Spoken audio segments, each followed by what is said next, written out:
Hello प्यारे बच्चों, कैसे हैं आप। मैं डॉक्टर सुशील आपका स्वागत करता हूं क्लास 12 फिजिक्स की उस लाइव क्लास में। और आज हम करने वाले हैं चैप्टर नंबर 10 यानी कि तरंग प्रकाशिकी का एक इंपॉर्टेंट टॉपिक जो कि है समतल तरंगों का अपवर्तन।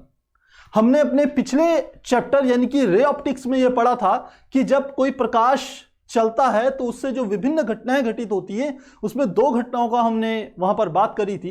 पहली हमारी थी जिसको हम कहते थे परावर्तन और दूसरी होती थी अपवर्तन।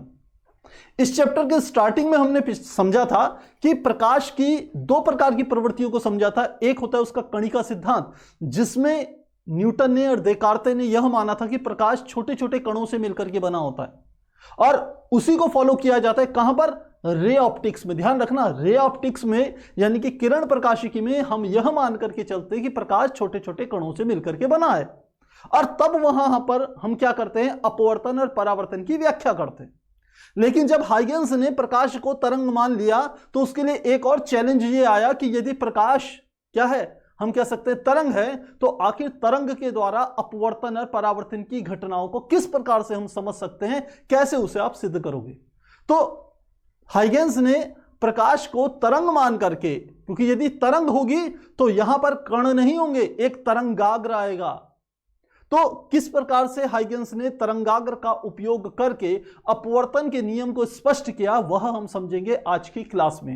एनसीईआरटी को पॉइंट टू पॉइंट चला रहे हैं, इसलिए कोई दिक्कत नहीं होनी चाहिए। और प्यारे बच्चों, फटाक से लिंक को शेयर कर दीजिए, बाकी सबको बता दीजिए भाई क्लास हो गई है स्टार्ट, आप फटाक से पहुंच जाइए। और यदि वीडियो पसंद आ रहे हैं तो वीडियो को लाइक कीजिए, चैनल पे नए हैं सब्सक्राइब कीजिए, सबसे इंपॉर्टेंट बात शेयर जरूर कीजिए। साथ ही बताइए कि ऑडियो वीडियो क्लियर है। अभी तक जो बच्चे हमारे साथ जुड़े हुए हैं वो हैं धन सिंह ठाकुर जुड़ चुके हैं, ज्योतिका जुड़ चुकी है, महेश पवार का हमेशा की तरह मैसेज आ गया, आयुष ऑडियो वीडियो क्लियर है। साथ ही रूपाली ने भी मैसेज दे दिया है, ऑडियो वीडियो क्लियर है। साथ ही रौनक जुड़ चुके हैं, साइंस दीवाने संजीत जुड़ चुके हैं।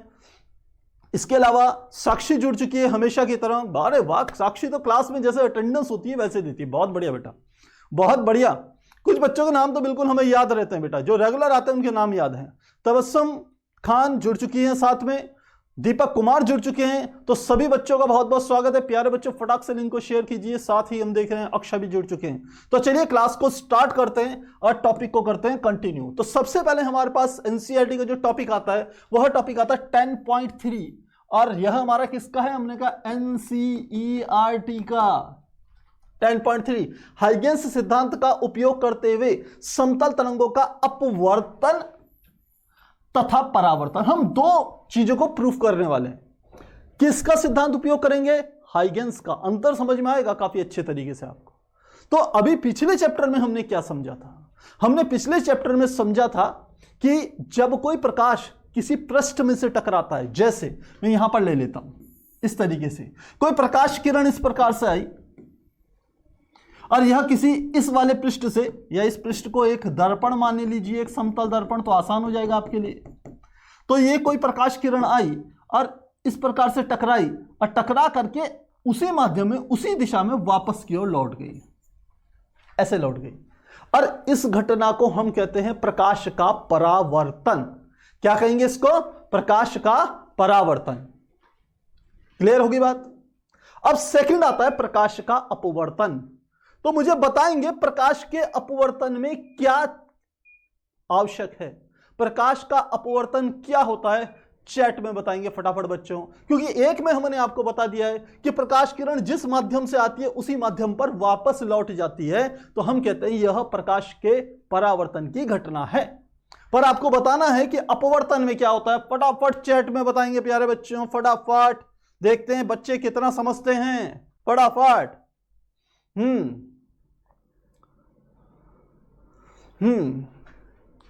गुड इवनिंग बेटा, राजा परमार को गुड इवनिंग बेटा। ठीक है, मुझे बताएंगे अपवर्तन के लिए कितने माध्यमों की आवश्यकता होती है, कम से कम कितने माध्यम होने चाहिए। मूल प्रश्न मेरा यह है। मोहम्मद हुसैन सनलाइट की बात कर रहे हैं। मुझे यह बताएंगे अपवर्तन के लिए कितने माध्यमों की आवश्यकता है। चैट में आपके लगातार देख रहा हूं, देखते हैं कितने बच्चे इस बात को समझ रहे हैं।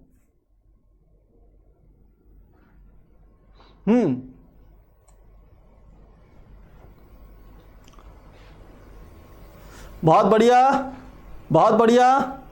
शिखा सिंह कह रही है 2, बहुत बढ़िया। लता कह रही है 2 माध्यम आवश्यक हैं, बहुत बढ़िया। नीरज कुमार 2 माध्यम कह रहे हैं, ठीक है। मैक्सिमम सभी बच्चों ने कह दिया 2 माध्यमों की आवश्यकता होती है। 2 से कम होंगे तो बात बनेगी नहीं भाई, 2 से कम में बात नहीं बनने वाली। तो 2 माध्यम कैसे कैसे होते हैं, ध्यान देना। हम यहां पर यह घटना किसकी है, इसको लिखते हैं हम परावर्तन।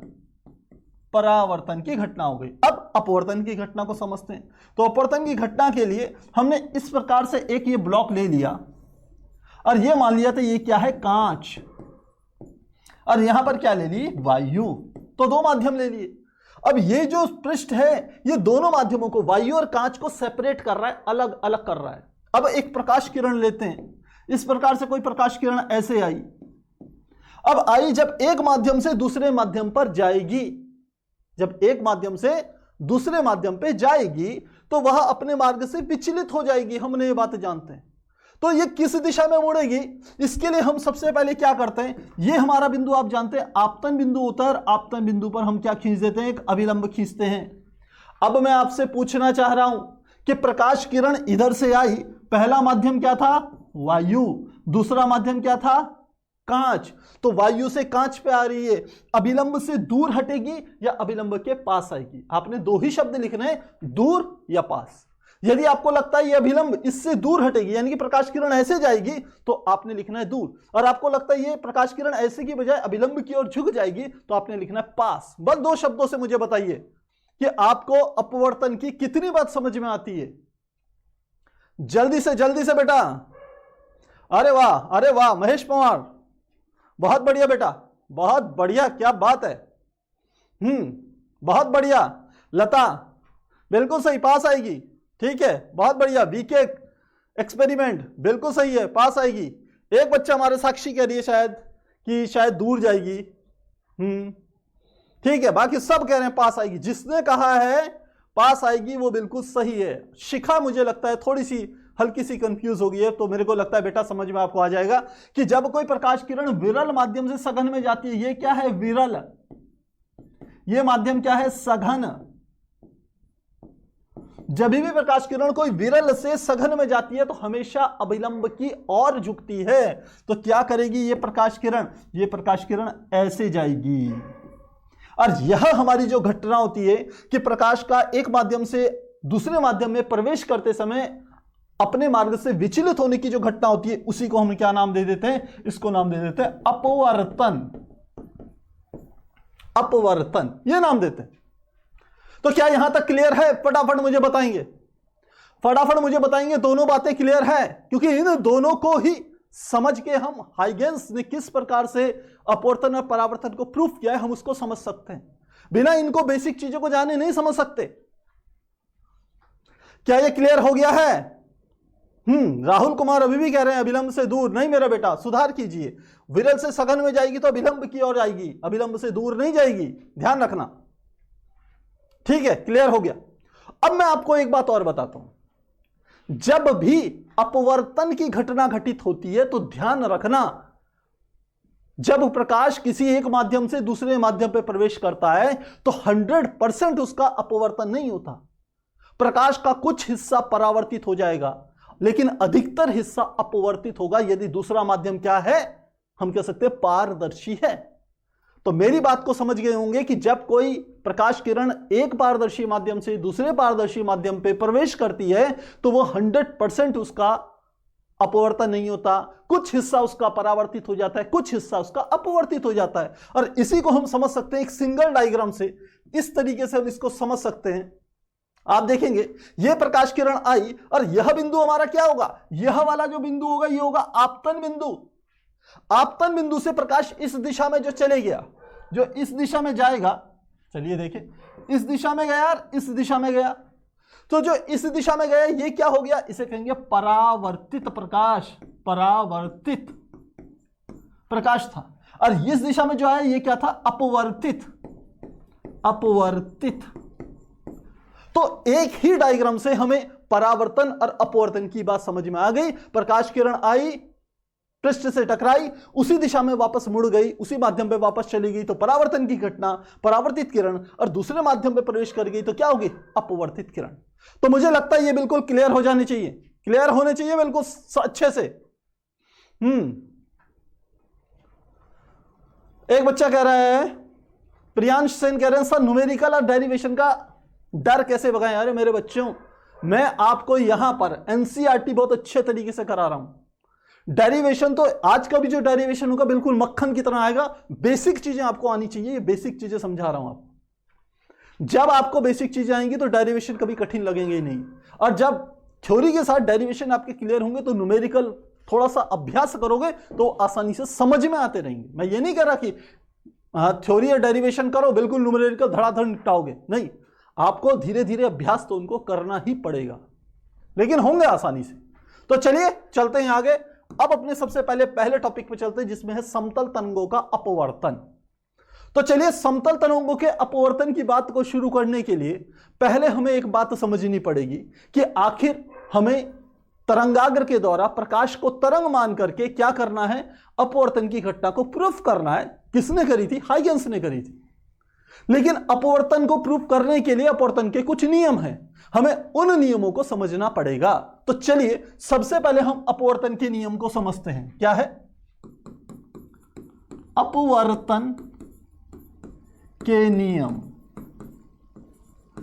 क्योंकि अपवर्तन के नियम समझेंगे तो इन्हीं नियमों को प्रूफ करेंगे हम। ध्यान रखना, दिमाग में ये सबसे पहले फोकस कीजिए, हमें क्या चीज करनी है, हमारा उद्देश्य क्या है। हमारा उद्देश्य है अपवर्तन को सिद्ध करना समतल तरंगों की सहायता से, और अपवर्तन को सिद्ध करने के लिए अपवर्तन के नियम चाहिए। तो क्या नियम है? ये फिर से हमने कोई एक माध्यम बना दिया, ये क्या ले लिया? फिर से कांच ले लिया, ये क्या ले ली? वायु ले ली।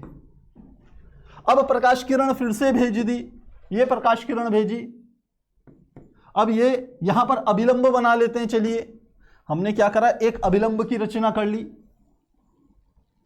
ये अभिलंब है, क्या है? अभिलंब।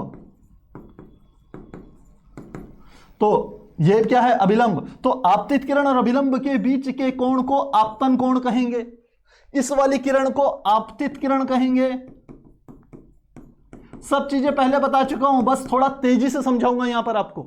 ये आपतित किरण होगी। अब क्योंकि प्रकाश वायु से कांच पे जा रहा है, यानी कि विरल से सघन पे जा रहा है, तो अभी मैंने बताया था जब विरल से सघन पे जाता है तो अभिलंब की ओर झुकता है। तो प्रकाश किरण अभिलंब की ओर झुकेगा, यानी कि प्रकाश किरण ऐसे सीधा ना जाकर के थोड़ा सा ऐसे मुड़ जाएगा। यह हमारी कौन सी किरण होगी?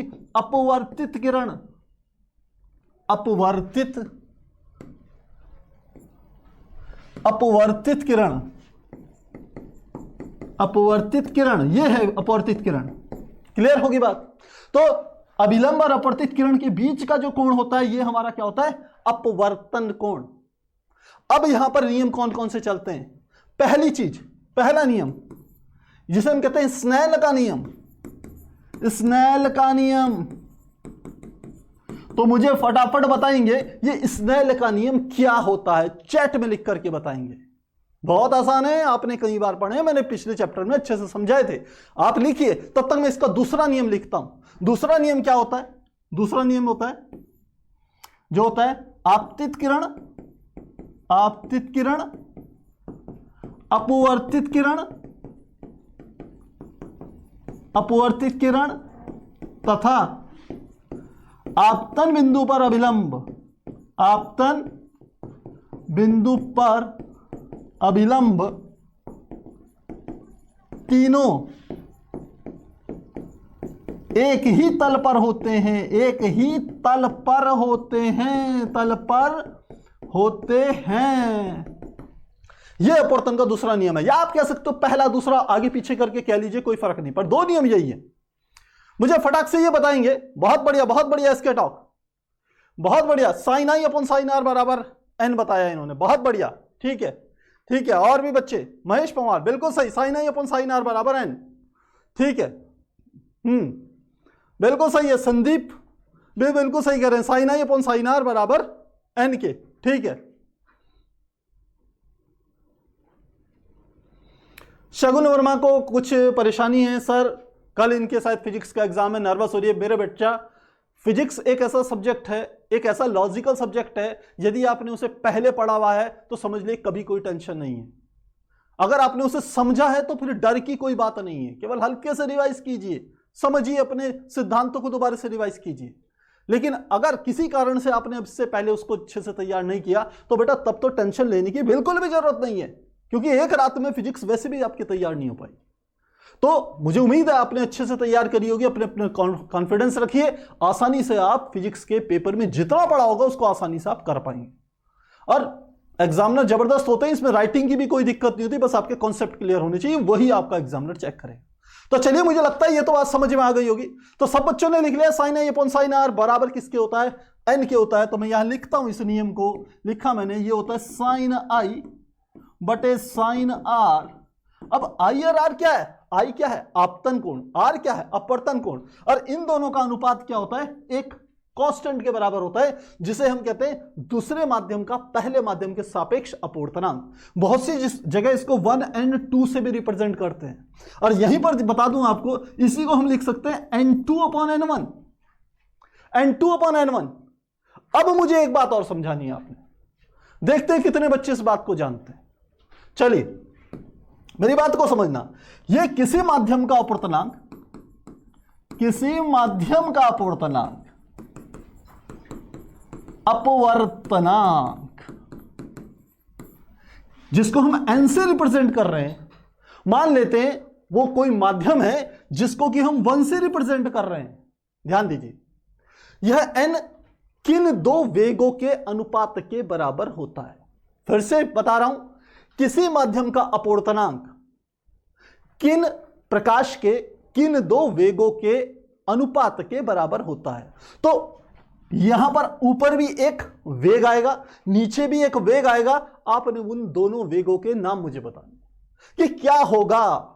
चलिए फटाक से चैट में देखते हैं कितने बच्चों को बात समझ में आती है। शिवराज सिंह बिल्कुल सही है, इनको लिखते हैं n2 upon n1, बिल्कुल सही बेटा, बिल्कुल सही। अंकित द्विवेदी v1 upon v2 लिख रहे हैं बेटा, वो बिल्कुल सही बात है आपकी, v1 upon v2 आएगा वहां पर, लेकिन मैं जो बात कह रहा हूं वो वहीं से निकल के आएगी, तो आपने मुझे वो बात समझानी है। रूपाली कुछ कह रही है कि मेरा सर कमेंट देख लीजिए, बेटा हो सकता है मिस हो गया हो।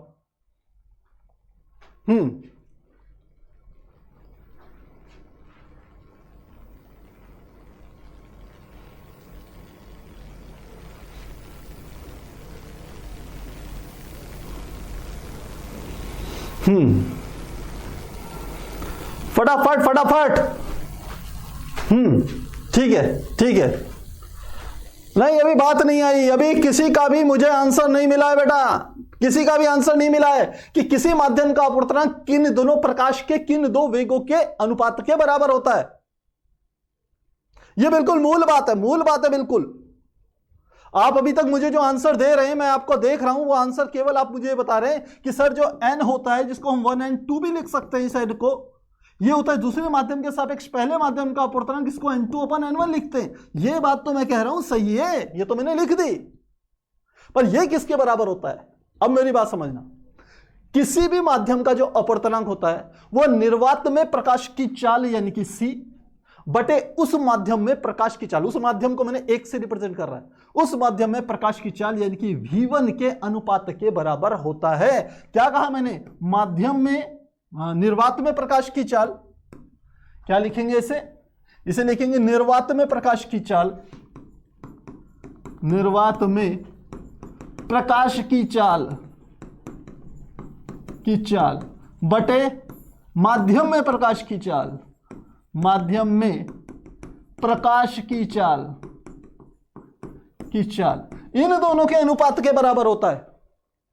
बहुत सही बहुत सही, अब निकल के आया Vishal Bhardwaj, C upon V, बिल्कुल सही बिल्कुल सही।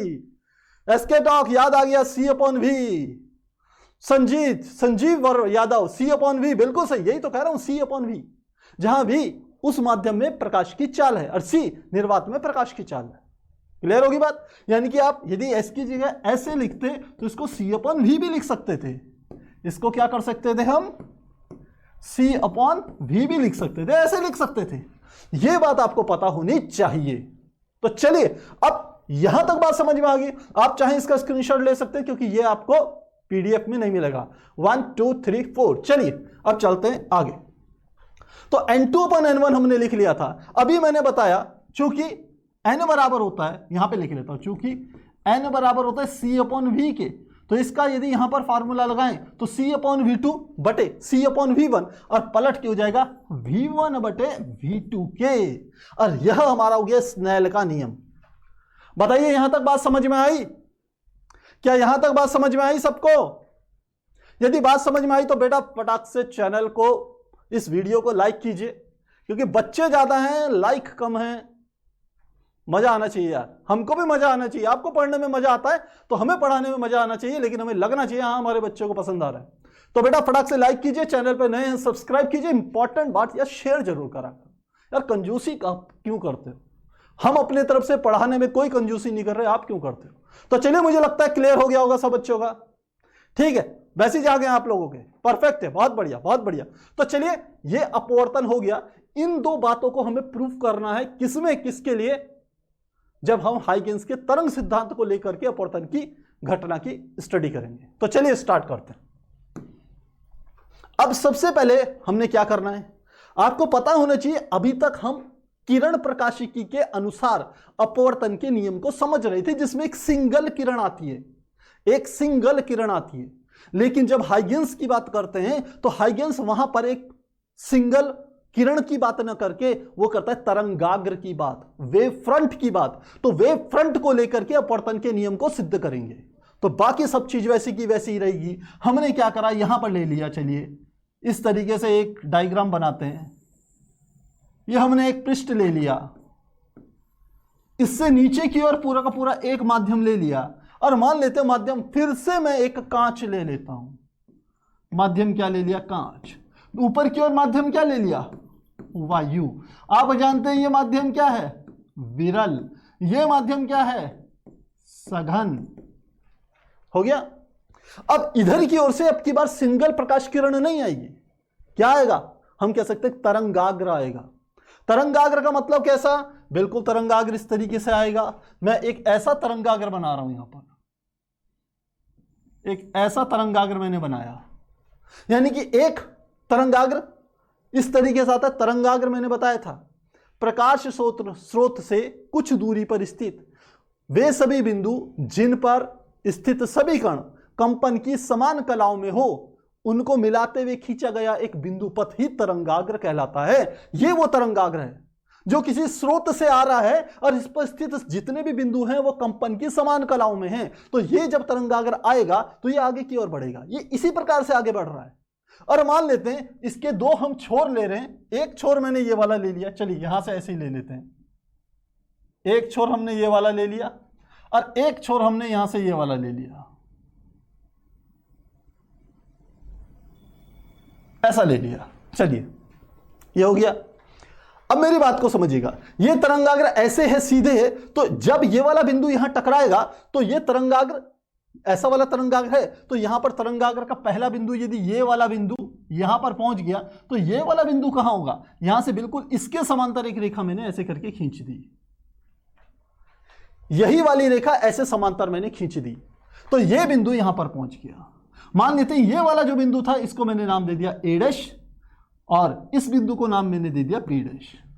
तो माना कोई तरंगाग्र A' B' किसी कांच के पृष्ठ पर आपतित होता है, ठीक है। अब इस तरंगाग्र का पहले A' वाला सिरा सबसे पहले इस पृष्ठ पर जो दो माध्यमों को अलग अलग कर रहा है, ऊपर है वायु नीचे है कांच, यह पृष्ठ उन दोनों को सेपरेट कर रहा है। और इस अलग करने वाले पृष्ठ पर सबसे पहले A' वाला तरंगाग्र का जो सिरा है वो टकरा रहा है। तो ये A' जब यहां पर टकराएगा तो मान लेते हैं इस बिंदु को मैंने नाम दे दिया, क्या नाम दे दिया? A, ठीक है। अब उस क्षण ये वाला बिंदु क्या था तरंगाग्र का? ये क्या है? B। अभी B बिंदु पृष्ठ पर नहीं टकराया है, ये मैंने आगे की बात आपको बताई है, ध्यान रखना। जब ये यहां पर था तो ये यहां पर था। आप चाहें तो हम इसको थोड़ा सा हटा भी सकते हैं, इतना पोर्शन हटा लीजिए। चलिए अब मैं इसको क्या कर रहा हूं, ऐसे करके बना देता हूं, आप लोग कंफ्यूज मत होना। ये ऐसे आया, समझ लीजिए इस प्रकार से आपतित हुआ। तो जब A यहां पर है तो B यहां पर है, तो पहला ये वाला बिंदु क्या हुआ, समतल पृष्ठ से टकराया। तो यहां पर अपवर्तन की घटना घटित होगी। अपवर्तन की घटना घटित होने को समझाने के लिए इस बिंदु पर क्या खींचेंगे, फटाक से चैट में बताइए कि इस बिंदु पर मैं क्या ड्रॉ करूं कि आपको अपवर्तन की बात समझ में आए। तब तक मैं ड्रॉ करके बताता हूं। तो चलिए हम बनाते हैं यहां पर,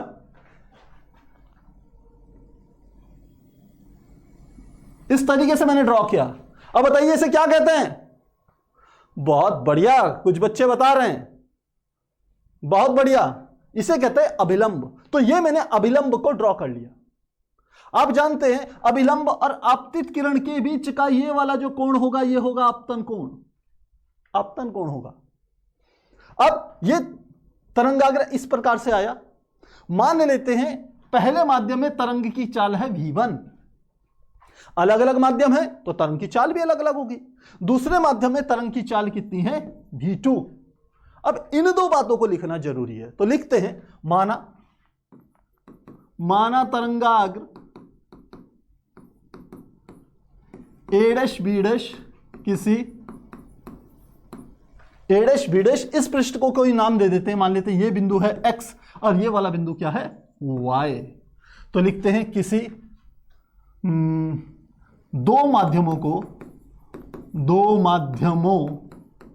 को पृथक करने वाले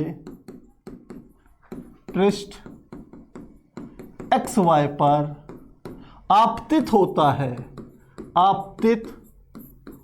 होता है। साथ ही आपने क्या लिखनी है, पहली बात ये माना पहले व दूसरे माध्यम में प्रकाश की चाल v1 तथा v2 है तथा अपवर्तनांक क्रमशः n1 तथा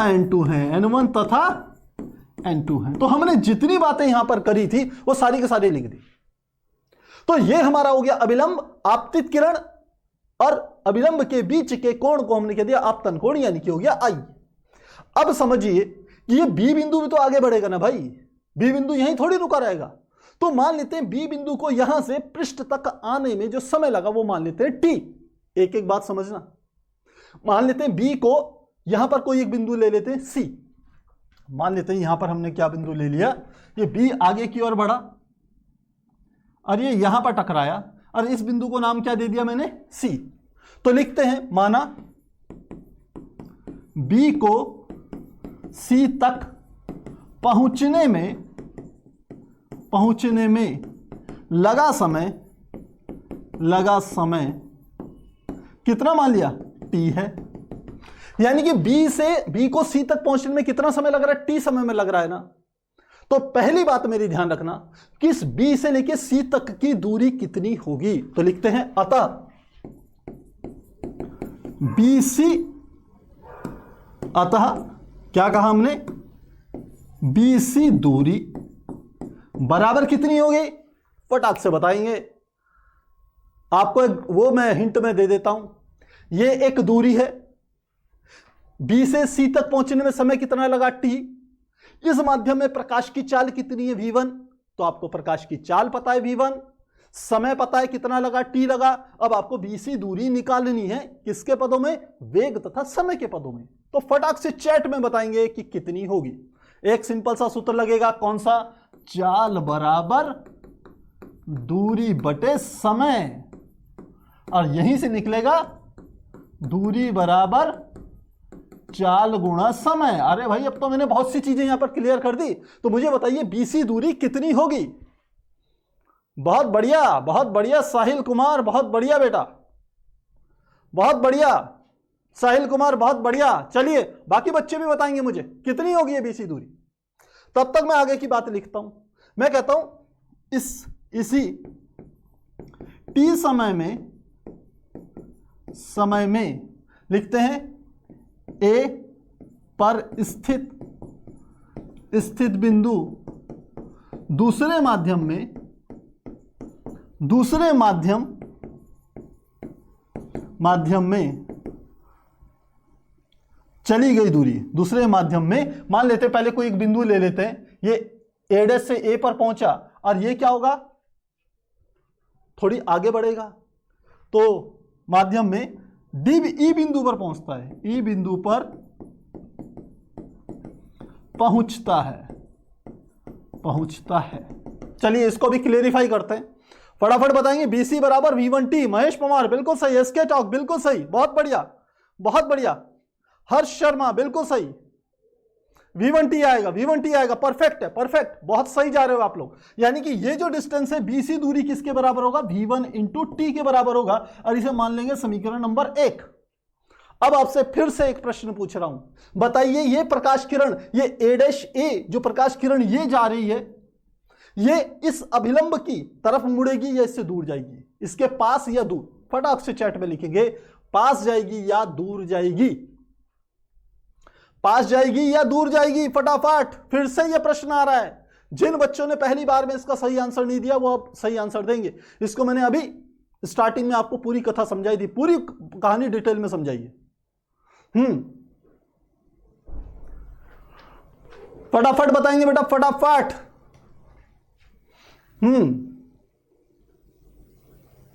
पास पास पास पास पास, बहुत बढ़िया बहुत बढ़िया बहुत बढ़िया। तो चलिए, यह प्रकाश किरण ऐसे न जाकर के थोड़ा पास की ओर मुड़ गई, ऐसे चली गई, ऐसे जाएगी आगे तक। B से C तक पहुंचने में कितना समय लगा, T समय लगा, और B से C तक की दूरी कितनी हो गई, हमने कहा इस T समय में V1 की गुणा कर दी तो V1 इंटू टी हो गई, और यही हमने कहा कितनी दूरी हो गई, यहां से लेके यहां तक की जो दूरी हो गई ये V1 इंटू टी के बराबर हो गई। क्लियर होगी बात। उसी T समय में A से जो प्रकाश किरण आगे की ओर बढ़ेगी वो कितनी दूरी तय करेगी, आपने मुझे बात बतानी है। और उस दूरी को, क्योंकि आगे जिस भी बिंदु तक वो पहुंचेगी मान लेते वो ई बिंदु होगा, तो पहले मुझे यह बताइए कि ये A जो है आगे जब चलेगा तो कितनी दूरी तक पहुंचेगा। कुछ बच्चों को लग रहा होगा सर कुछ जटिल हो रहा है, हमें समझ में नहीं आ रहा। अरे बेटा, यही वाला फार्मूला दोबारा लगाना है। इस तरफ चली गई जो दूरी है वो किसके बराबर होगी, चाल गुणा समय। इस माध्यम में चाल कितनी है, V2, समय तो वही है T, तो कितनी दूरी आ गई, V2 इंटू टी। तो क्या करेंगे, पहले दूसरे पेज में लिख रहा हूं, दूसरे माध्यम में प्रकाश द्वारा T समय में चली गई दूरी बराबर किसके हो जाएगी, बराबर हो जाएगी V2 इंटू टी के बराबर हो जाएगी। आसान है, बिल्कुल सही, सबने सही लिख दिया, बहुत बढ़िया बहुत बढ़िया। V2 इंटू टी के बराबर होगी। अब आपने इतनी दूरी का क्या करना है, एक प्रकार लेना है, इतनी दूरी बढ़नी है V2 इंटू टी, और क्या लगा देना है, A पर रख करके एक चाप ड्रॉ कर देना है। कितनी दूरी का, V2 इंटू टी का। तो V2 इंटू टी का जब आप चाप लगाएंगे तो वो चाप इस प्रकार से काटेगा। मान लेते हैं इतनी डिस्टेंस पर काट रहा है, इतनी डिस्टेंस पर काट रहा है। अब ये जो बिंदु जहां पर काटा वही बिंदु को हम नाम क्या दे देंगे, E नाम दे देंगे, ध्यान रखना। और अब हमने E से इस C को मिला देना है। क्या करना है, ठीक है, E से C को क्या कर देना, मिला देना है। तो चलिए मिलाते हैं, ये ले लेते हैं कलर। E से C को मिलाया, ये मैंने मिला दिया। क्लियर हो गया, यहां तक कोई दिक्कत नहीं। क्या कहा मैंने, A से लेके E तक की दूरी किसके बराबर होगी, ये V2 इंटू टी के बराबर होगी। तो चली गई दूरी जो पीछे मैंने लिखी थी, नहीं पीछे नहीं, आगे का पेज था हमारा, ये था कितना, ये जो दूरी थी इसे लिखेंगे AE बराबर V2 इंटू टी। क्लियर हो गया। अब आगे की बात को समझना है, अब डिटेलिंग समझनी है। देखिए ये वाला कोण कितना होगा, ये होगा R। पहले मैं ये सिद्ध करूंगा कि ये वाला कोण कितना होगा, ये वाला कोण कितना होगा, ये वाला कोण होगा I। अब आप में से बहुत से बच्चों के दिमाग में घंटी बजेगी, सर ये कोण I क्यों होगा, क्यों होगा। तो मेरी बात को समझिएगा, हम यहां पर क्या ले रहे हैं, कुछ एंगल्स ड्रॉ कर रहा हूं मैं। देखिए एक एंगल मैंने ये वाला लिया, ऐसे रेड वाला, ये कितने डिग्री का एंगल बन रहा है? 90 डिग्री का एंगल बन रहा है। ठीक है, दूसरा मैं फिर से एक एंगल ड्रॉ कर रहा हूं। चलिए दूसरे कलर से कर ले। दूसरा तो कलर यहां पर है तो सही, लेकिन आप कहोगे सर मजा नहीं आ रहा है, तो दूसरा जो एंगल लेते हैं वो ले लेते हैं। किस कलर से लिया जाए? व्हाइट भी हमारा यूज हो रहा है, ग्रीन से ले लेते हैं। चलिए दूसरा एंगल देखिए, ये वाला है, ये वाला एंगल। तो रेड वाला भी 90, ये वाला भी 90। इन दोनों के लिए ये वाला कोण उभयनिष्ठ कोण है, ध्यान रखना। रेड वाले 90 के लिए भी और येलो वाले 90 के लिए भी बीच का कोण उभयनिष्ठ है दोनों के लिए।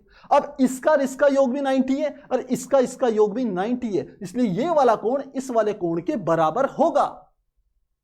नहीं आ रही बात समझ में? चलिए एक बार और कोशिश करते हैं। ये हमने ले लिया, एक कोण ये वाला ले लिया, ये कितने डिग्री का है? 90 डिग्री का। ठीक है, दूसरा कोण फिर से मैं ड्रॉ कर रहा हूं। एक कोण मैंने ऐसे ले लिया, ऐसे और ऐसे। ये वाला कोण भी कितने डिग्री का है? ये भी 90 डिग्री का है। अब मैं कहूं आपसे कि ये वाला कोण कितना है? कोण ए, एक। और ये वाला कोण कितना है? कोण 2। और ये वाला कोण कितना है? कोण 3। समझना मेरी बात को। तो लाल रेखा क्या कह रही है? लाल रेखा की यदि बात करें, ये वाली लाल रेखा की बात करें, तो 1 + 2, कोण 1 + कोण 2 बराबर किसके? 90 डिग्री के। पहला और दूसरे का योग कितना है? 90 डिग्री, लाल रंग की रेखा। अब हरे रंग की रेखा को देखिए, हरी रेखा ज्यादा बन गया भाई। हरी रेखा, एक एक चीज समझ में आएगी बेटा। हरी रेखा को समझना। हरी रेखा ऐसे रैसे, इसमें एक कोण है 2, एक है 3, यानी कि 2 + 3 बराबर भी 90 है। तो ये वाला 90 इसके बराबर है, तो ये दोनों समीकरण एक दूसरे के बराबर होंगी। तो क्या आ जाएगा? 1 + 2 बराबर 2 + 3। क्या कट रहा है? इस 2 से ये 2 कट जाएगा। 1 2 को उधर ले जाएंगे, माइनस का हो जाएगा, कट जाएगा। तो क्या आ गया? 1 बराबर क्या आ गया? 3। इसका अर्थ है ये वाला एक कोण इस 3 कोण के बराबर होगा। यदि ये कोण, ये अभिलंब है, ये आपतित किरण है, ये क्या है? अभिलंब। तो ये कोण क्या होगा? आपतन कोण आई होगा। तो ये वाला 30 वाला कोण भी क्या होगा? आपतन कोण आई के बराबर होगा। अब बताइए क्या क्लियर हुआ? क्या ये क्लियर हुआ? जल्दी से जल्दी से।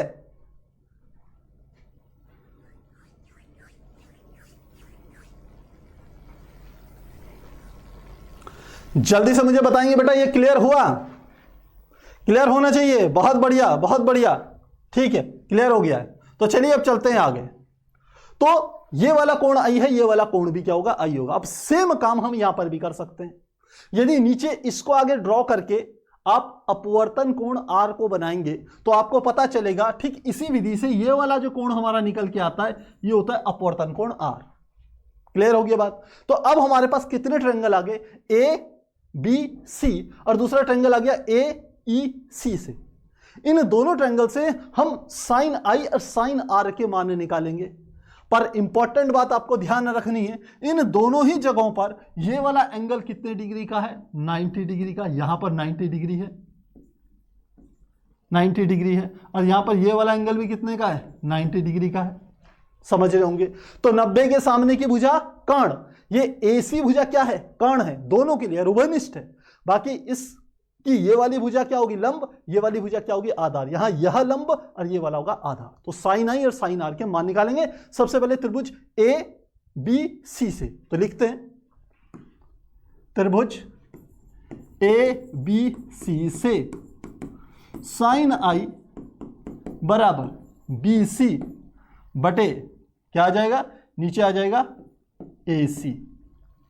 और BC का मान अभी हमने लिखा है कितना? V1 × T बटे AC, A से लेके C तक की दूरी। और A से लेके C तक की दूरी को मैं AC का AC ही लिख देता हूं। चलिए समझ में आ गई बात? तो मैं आपको दिखा भी देता हूं ये बात।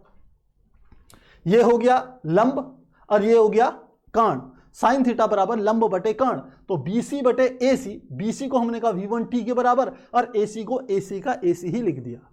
आसान है। अब दूसरे ट्रायंगल पे जाइए, त्रिभुज ई सी से, और इसमें कोण क्या है आर, तो साइन आर निकालेंगे तो लंब आ गया ए ई और कर्ण क्या हो गया फिर से ए सी के बराबर होगा। तो चलिए लिखते हैं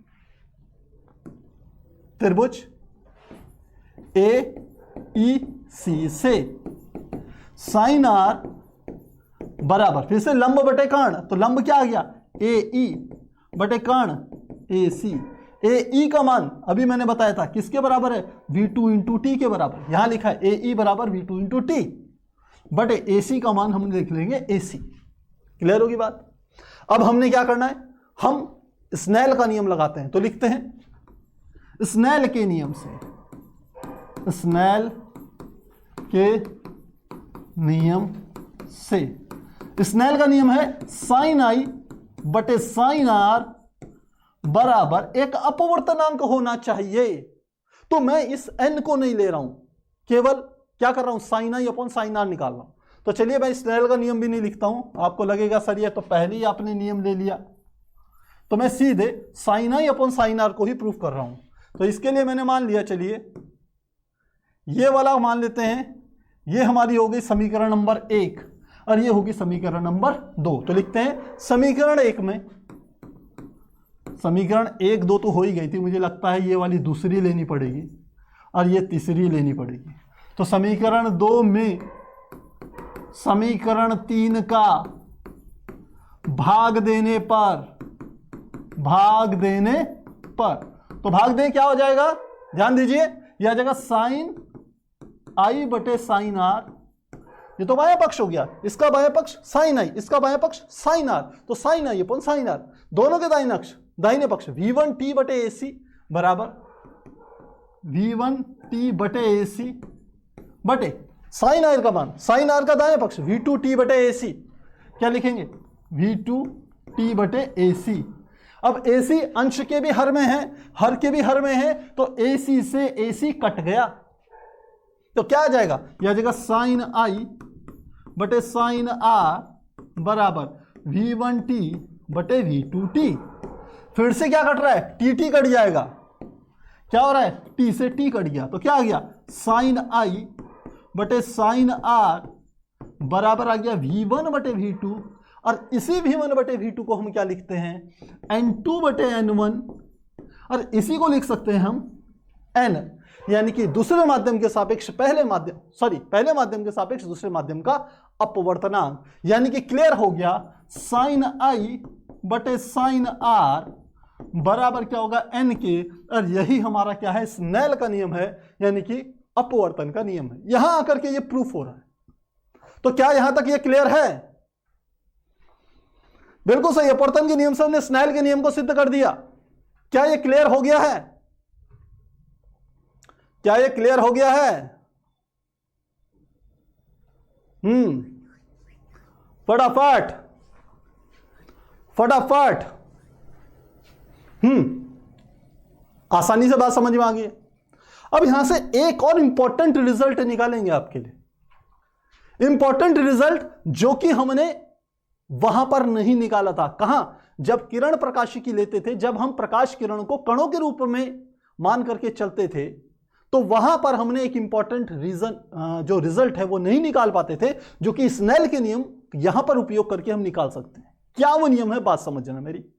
देखिए हम चलते हैं फिर से अपने बेसिक डायग्राम पे, नहीं यहां वाले, इसमें देखिए जब ये तरंगाग्र ऐसे आपतित होता है ना, हमेशा बात ध्यान रखना, ये भी एक तरंगाग्र है, यदि ये एक तरंगाग्र है तो इन बिंदुओं पर यदि श्रृंग बन रहे होंगे, क्योंकि प्रकाश किरण को हम बाद में सिद्ध करेंगे वो अनुप्रस्थ तरंग है, तो यदि इस पूरी किसी एक बिंदु पर श्रृंग बनेगा तो इस पर स्थित सब बिंदुओं पर श्रृंग ही बनेंगे। श्रृंगर गर्त तो समझते हो ना, मैंने आपको कल बताया था, ये कोई प्रकाश किरण इस तरीके से चलती है तो ये ऊपर का हिस्सा हमारा श्रृंग कहलाता है और ये नीचे का गहरा वाला हिस्सा हमारा गर्त कहलाता है। और ऐसी प्रकाश किरण जो श्रृंग और गर्त से मिलकर के बनती है उसे हम कहते हैं अनुप्रस्थ तरंग। अनुप्रस्थ तरंग, इंपॉर्टेंट बात, प्रकाश तरंग भी एक क्या है, अनुप्रस्थ तरंग ही होती है। ध्रुवण की घटना इसको सिद्ध करेगी, बाद में उसे समझेंगे। लेकिन फिलहाल अभी आपको यह समझना है। तो श्रृंग का मतलब है यदि कोई तरंगाग्र है, ये मैंने कोई एक तरंगाग्र ले लिया जैसे वहां पर था, तो इस पर विभिन्न बिंदु कंपन की समान कलाओं में होंगे। यदि यहां पर श्रृंग बन रहा है तो इस पूरी लाइन पर श्रृंग ही बनेगा, कहीं पर भी गर्त नहीं बनेगा। इस बात को समझना। तो इस बात को लेते हुए हम क्या कर रहे हैं, आगे बढ़ रहे हैं। तो हमने कहा इस पूरी लाइन पर यदि श्रृंग बनेगा, यहां पर श्रृंग बने, यहां पर श्रृंग है, यहां पर श्रृंग है, तो यहां पर भी श्रृंग ही बनेगा। यदि श्रृंग बनेगा इसका मतलब क्या हुआ कि पहले माध्यम और दूसरे माध्यम में जो तरंगों का अनुपात होगा वह भी आपस में बराबर होगा। क्या कहा मैंने, इसको मैं मैथमेटिकली लिखता हूं, मैं लिख सकता हूं v1 बटे v2 बराबर होगा λ1 बटे λ2 के। v1 बटे v2 बराबर होगा λ1 बटे λ2 के। क्यों? क्योंकि यदि यहां पर सारे के सारे श्रृंग बन रहे हैं और यहां पर यदि सारे श्रृंग बन रहे हैं, तो इसका मतलब है दोनों माध्यमों में जो तरंग दैर्घ्य होगी उसका मान क्या होगा, अलग अलग होगा। और यहीं से हम क्या समझेंगे, एक और बात को समझेंगे। तो अभी हमने क्या कहा, लास्ट का रिजल्ट देखिए, sine I upon sine R बराबर है एन के। तो मैंने यहां पर लिखता हूं sine I upon sine R बराबर है एन के, और एन को हमने क्या लिखा, n2 अपॉन n1, और इसी को हमने क्या लिखा, v1 बटे v2, और इसी को हम क्या लिख सकते हैं, λ1 बटे λ2। यानी कि एक माध्यम से दूसरे माध्यम पे जाते हैं तो तरंग की चाल बदल जाती है, तरंग दैर्घ्य बदल जाती है, लेकिन क्या चीज नहीं बदलती, वो कहते हैं हम आवृत्ति। तो क्या लिखेंगे, अतः स्पष्ट है जब कोई प्रकाश किरण एक माध्यम से दूसरे माध्यम पे जाती है, दूसरे माध्यम पर जाती है, तो तरंग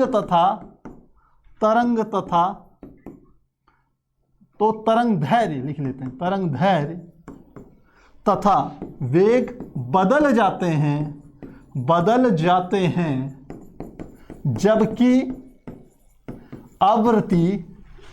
जबकि प्रकाश तरंग की या प्रकाश की आवृत्ति नहीं बदलती।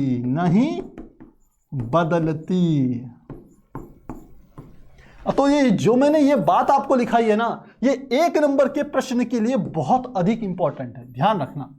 1 मार्क्स का क्वेश्चन हमेशा इससे पूछा जाता है, वेरी वेरी इंपॉर्टेंट, कि जब कोई प्रकाश किरण एक माध्यम से दूसरे माध्यम पे जाती है तो ऐसी क्या चीज है जो नहीं बदलती है। तो ध्यान रखना, केवल आवृत्ति नहीं बदलेगी, बाकी उसकी तरंग दैर्घ्य और उसका वेग बदल जाएगा। इस चीज को आपने ध्यान रखना है। बिल्कुल सही। चलिए, तो मुझे लगता है क्लियर हो गया होगा, सारी बातें स्पष्ट है। चलिए अब चलते हैं आगे। अब एनसीईआरटी का अगला पॉइंट है 10.3.2 विरल माध्यम पर अपवर्तन। विरल माध्यम में अपवर्तन है। अभी हमने प्रकाश किरण को कहां से ले गए थे, विरल से सघन पे ले गए थे। अब उल्टा करना है, अब क्या करना है, सघन से विरल पे ले जाना है। तो चलिए ले जाते हैं। तो फिर से मैंने एक माध्यम बना दिया, ये मैंने माध्यम बना दिया। ये माध्यम क्या है, विरल। इसको मैंने मान लिया वायु। यहां पर प्रकाश की चाल कितनी मान ली, v2। ये वाला पहला माध्यम जो कि मैंने कहा सघन, मान लेते ये कांच है, यहां पर प्रकाश की चाल कितनी है, v2। अब कोई प्रकाश किरण को आपतित करते हैं, अब फटाफट करेंगे सारा काम। ये कोई तरंग दैर्घ्य है, मान लेते हैं ये इस तरीके की मैंने बनाई, तो ये तरंग दैर्घ्य ऐसे आपतित हो रही है, इस बिंदु पर आपतित हुई, तो यहीं पर ऐसे बना सकते हैं, ये इस तरीके से हम तरंग बना सकते हैं। ये देखिए, ये तरंगाग्र आपतित हुआ। जितने समय पर ये बिंदु, इसको मैंने नाम क्या दे दिया, मान लेते हैं ये A है, ये वाला बिंदु क्या है, B। जितने समय पर B यहां पर पहुंचता है, नीचे पहुंचता है किसी बिंदु पर, C पर पहुंच रहा है, तो चलिए मैं एक अलग कलर ले लेता हूं, ये ले लेते हैं। B जितनी देर में कहां पर पहुंच रहा है, C पर पहुंच रहा है, उतनी देर में ये प्रकाश किरण आगे निकलेगी। तो यहां पर ये चली गई दूरी अभी मैंने क्या बताई, ये होगा v2 इंटू ये v1 है, ये v1 है। लिखते हुए कभी गड़बड़ हो जाती है, तो क्या आ जाएगा, ये क्या है v1 इंटू कितना आ गया t। अब ये प्रकाश किरण जब आगे जाएगी तो अभिलंब बना लें एक, चलिए मैंने यहां पर एक अभिलंब ड्रॉ कर दिया, तो ये अभिलंब से दूर हटेगी। ध्यान रखना ये क्या होगा, अभिलंब से दूर हटेगी। दूर हटेगी तो किधर की ओर जाएगी, क्योंकि अब की बार सघन से विरल में जा रही है, तो ये ऐसे में जाकर के थोड़ा ऐसे में मुड़ेगी, ऐसे में। तो ये प्रकाश किरण जो v1t डिस्टेंस चली थी, ये ऐसे में, इसको और आगे बना लेते हैं ऐसे। तो जितनी ये v1t चली थी उतना ही यहां पर जो t सेकंड में चली गई दूरी होगी, t समय पर चली गई दूरी होगी, वो v2 इंटू टी के बराबर होगी, जैसा भी हमने समझाया। तो उतना चाप लेके जब लगाओगे तो ये कितनी डिस्टेंस ट्रेवल कर लेगी, मान लेते हैं इतना चाप लगा आपका, इतना चाप लगा। तो अब यहां से यहां इस बिंदु को मैंने नाम ले लिया E, और C से आपने क्या करना है, E को मिला देना है। अब की बार ये दूरी ज्यादा होगी क्योंकि ये विरल माध्यम है, विरल माध्यम में प्रकाश की चाल सघन से ज्यादा होती है, तो ये दूरी ज्यादा आएगी, इस बात पे गौर करना। और ये वाली इस दूरी की तुलना में ये दूरी क्या होगी, ज्यादा होगी। अब बाकी सारी बातें वही होगी, यानी कि ये वाला कोण क्या होगा, ये होगा आपतन कोण I, ये वाला क्या होगा, अपवर्तन कोण R होगा। तो क्या लिखेंगे, सीधे स्नेल का नियम, sine I upon sine R बराबर किसके बराबर होता है, अभी हमने प्रूफ किया, वह हमारा होगा v1 इंटू टी बटे v2 इंटू टी, इसके बराबर होगा, t से t कटेगा, v1 बटे क्या आ जाएगा v2, और इसी को हम क्या लिख सकते हैं, इसको लिख सकते हैं n2 बटे n1 के बराबर लिख सकते हैं। हम लिखते हैं फिर से साइन I बटे साइन R बराबर आ गया n2 बटे n1, इधर इधर गुणा कर दे तो ये हो जाएगा n1 साइन I बराबर n2 साइन R के बराबर होगा। क्लियर हो गया, एक फॉर्मूला आ गया एनसीईआरटी का, आसान है। अब यहां पर एक कंडीशन लिखते हैं, हम लिखते हैं यदि I बराबर हो जाए IC के, चैट में लिख के बताएंगे ये IC का मतलब क्या होता है, IC का मतलब क्या होता है बता दो, क्रांतिक कोण, क्रांतिक कोण कौन सा कोण होता है, चैट में बताएंगे। एक क्रांतिक कोण के लिए अपवर्तन कोण का मान कितना होगा, देखते हैं कितने बच्चे जानते हैं। क्रांतिक कोण के लिए अपवर्तन कोण कितना होगा, अपवर्तन कोण कितना होगा।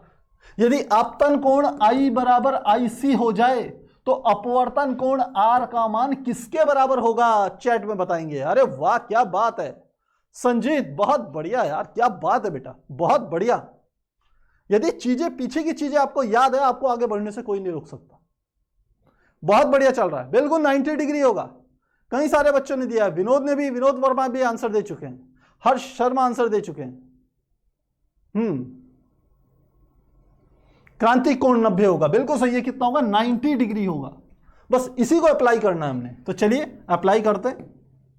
क्या हो जाएगा, ये है तो R बराबर कितना होगा, 90 डिग्री के वैल्यू पुट करते हैं तो n1 साइन IC लिखते हैं, n1 साइन IC बराबर होगा n2 साइन R की जगह कितना हो जाएगा, 90 लिखते हैं। चूंकि साइन 90 का मान कितना होता है, 1 के बराबर, तो क्या आ जाएगा n1 साइन IC बराबर n2 के बराबर हो जाएगा, और यह हमारा किसके बराबर आ जाएगा, साइन 90 है, तो यह हमारा क्या आ जाएगा, इसमें एक फार्मूला आ जाएगा, यानी कि साइन IC बराबर होगा n2 अपॉन n1 के बराबर होगा। और यहीं पर हम ये चीज प्रूफ कर सकते हैं। तो सीधे बेसिक फार्मूला तो ये वाला है, बस आपने ध्यान रखना है, n1 साइन IC बराबर होगा n2 अपॉन n1 के। क्या लिखेंगे, साइन IC बराबर n2 अपॉन n1 के होगा। ध्यान रखना ये दूसरे माध्यम का पहले माध्यम के सापेक्ष अपवर्तनांक है, और दूसरा माध्यम हमने लिया है विरल। यदि सघन माध्यम का अपवर्तनांक चाहिए, सघन माध्यम का अपवर्तनांक चाहिए, क्योंकि इसको मैं लिख सकता हूं 1n2 के, और इसको मैं लिख सकता हूं 1/2n1 के। एक एक चीज समझना, ये आपको बता रहा है दूसरे माध्यम का पहले माध्यम के सापेक्ष अपवर्तनांक, जो कि दूसरा माध्यम विरल है, मुझे सघन माध्यम का चाहिए, तो इसे पलट दूंगा 1/2n1 कर दूंगा। यह हो गया पहले माध्यम यानी कि सघन माध्यम का अपवर्तनांक। तो इसी के लिए फॉर्मूला लिख सकते हैं sin IC बराबर 1/2n1 के बराबर होगा, जहां पहला माध्यम क्या है, सघन, और उसका अपवर्तनांक यहां पर आएगा। तो क्या यह क्लियर है? फटाफट बताएंगे, लिख भी लेते हैं। जहां 1 और 2 दूसरे माध्यम का पहले माध्यम के सापेक्ष